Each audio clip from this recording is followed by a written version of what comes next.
my God, he realized. It's my shadow. I have to get out of here. Down off of this hill. He scrambled back down. Once he fell. Clouds of dust obscured everything, and he ran. Ahead he saw his parked car. He plucked open the car door, squeezed inside. Who threw that stone at me, he asked himself. No one. But why does it bother me? I've undergone it before, during fusion. This isn't new, but it was. Because, he thought, I did it alone. This was the last place to go, he realized. I shouldn't have flown here, and now he found himself too tired to fly back out. He looked at his watch, 9:30. Picking up the vidphone receiver, he dialed the Hall of Justice on Lombard. Let me speak to Inspector Bryant. Inspector Bryant is not in his office, Mr. Deckard. He's out of his car, but I don't get any answer. Let me talk to my secretary.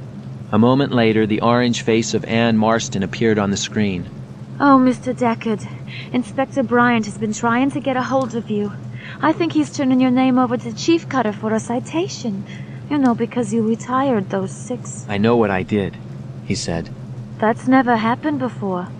Oh, and Mr. Deckard, your wife phoned. She wants to know if you're all right. Miss Marston peered at him intently.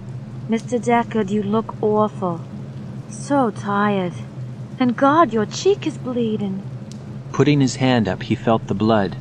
From a rock, probably. More than one, evidently, had struck him. You look, Miss Marston said. Like Wilbur Mercer. I am. I'm Wilbur Mercer. I've permanently fused with him, and I'm sitting here waiting to unfuse, somewhere near the Oregon border. Shall we send someone out?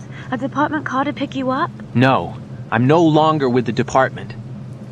Obviously you did too much yesterday, Mr. Deckard. What you need now is bed rest. Call your wife right away, Mr. Deckard, because she's terribly, terribly worried. I could tell. You're both in dreadful shape. It's because of my goat. Not the androids. Rachel was wrong. I didn't have any trouble retiring them. And the special was wrong, too, about my not being able to fuse with Mercer again. The only one who was right is Mercer. You better get back here to the Bay Area, Mr. Deckard, where there are people. It's strange, Rick said. I had the absolute, utter, completely real illusion that I had become Mercer. When you use the empathy box, you feel you're with Mercer. The difference is, I wasn't with anyone. I was alone. They're saying now that Mercer is a fake. Mercer isn't a fake, unless reality is a fake. This hill, he thought, the dust and these many stones, each one different from all the others.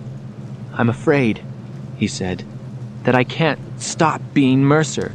Once you start, it's too late to back off.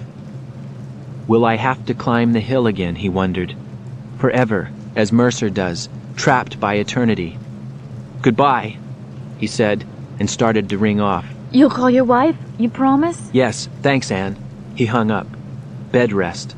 The last time I hit the bed was with Rachel. She must be back in Seattle now. I wish I could do to Rachel what she did to me, but it can't be done to an android because they don't care. If I had killed you last night, my goat would be alive now. Once more he picked up the phone to call his wife, and froze. He set the receiver back down and did not take his eyes from the spot that had moved outside the car. The bulge in the ground, among the stones. An animal. I know what it is. I've never seen one before, but I know from the old nature films they show on government TV. They're extinct. Swiftly he dragged out his much-creased Sydneys and read, Toad, all varieties extinct. The critter most precious to Wilbur Mercer, along with the donkey, but toads most of all. I need a box. He leaped out, hurried to the trunk compartment, unlocked and opened it. There rested a cardboard container. Inside it, a spare fuel pump for his car. He dumped the fuel pump out, found some twine, and walked slowly toward the toad, not taking his eyes from it. The toad, he saw, blended in totally with the texture and shade of the ever-present dust. Had it not moved, he would have never spotted it. Yet he had been sitting no more than 2 yards from it. Did Mercer arrange it? But I'm Mercer. I arranged it. I found the toad. Found it because I see through Mercer's eyes. He squatted on his haunches, close beside the toad. It had shoved aside the grit to make a partial hole for itself, so that only the top of its flat skull and its eyes projected above the ground. Meanwhile, its metabolism slowed almost to a halt. It had drifted off into a trance. Setting the cardboard box down, he carefully began brushing the loose soil away from the toad. It did not seem to object, but of course it was not aware of his existence. When he lifted the toad out, he felt its peculiar coolness. Now the toad squirmed. A big one, he thought. I wonder where it finds the water for its eggs. So this is what Mercer sees, he thought, as he tied the cardboard box shut, tied it again and again. Life which we can no longer distinguish. Life carefully buried up to its forehead in the carcass of a dead world. In every cinder of the universe, Mercer probably perceives inconspicuous life. Now I know, he thought, and once having seen through Mercer's eyes, I probably will never stop. And no android, he thought, will cut the legs from this, as they did from the chicken-head spider.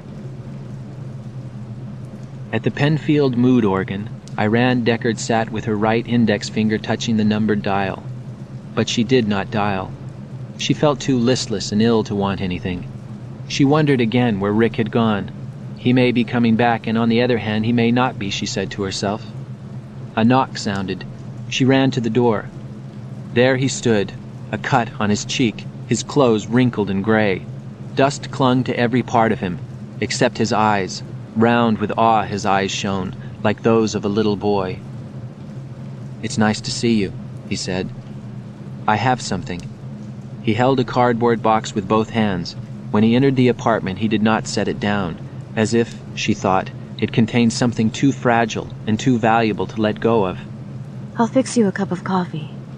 At the stove, she pressed the coffee button, and in a moment had put the mug by his place at the kitchen table. Still holding the box, he seated himself, and on his face the round-eyed wonder remained. In all the years that she had known him, she had not encountered this expression before. "I'm going to sleep," he announced, "all day. I phoned in and got Harry Bryant. He said take the day off and rest, which is exactly what I'm going to do." Carefully, he set the box down on the table and picked up his coffee mug. Dutifully, because she wanted him to, he drank his coffee. What do you have in the box, Rick? She said. "A toad." Can I see it? She watched as he untied the box and removed the lid. Oh. Will it bite? "Pick it up. It won't bite. Toads don't have teeth." Rick lifted the toad out and extended it toward her. I thought toads were extinct, she said as she turned it over, curious about its legs. They seemed almost useless. Can toads jump like frogs? I mean, will it jump out of my hands suddenly? "The legs of toads are weak," Rick said. "That's the main difference between a toad and a frog. That and water. A frog remains near water, but a toad can live in the desert. I found this in the desert, up near the Oregon border, where everything had died." He reached to take it back, but she had discovered something. Still holding it upside down, she poked at its abdomen and then, with her nail, located the tiny control panel. She flipped the panel open. His face fell by degrees. Crestfallen, he gazed mutely at the false animal. He took it back from her. He did not seem quite to understand. He then carefully replaced it in its box. I wonder how it got out there in the desolate part of California like that. Somebody must have put it there. No way to tell what for. Maybe I shouldn't have told you about it being electrical. No. I'm glad to know. Or rather, I'd prefer to know. Do you want to use the mood organ to feel better? You always have gotten a lot out of it, more than I ever have. I'll be okay. He shook his head, as if trying to clear it, still bewildered. The spider Mercer gave the chicken head, Isidore. It probably was artificial too. But it doesn't matter. The electric things have their lives too, paltry as those lives are. You look as though you've walked 100 miles. It's been a long day. He nodded. Go get into bed and sleep. He stared at her then, as if perplexed. It's over, isn't it? It's over.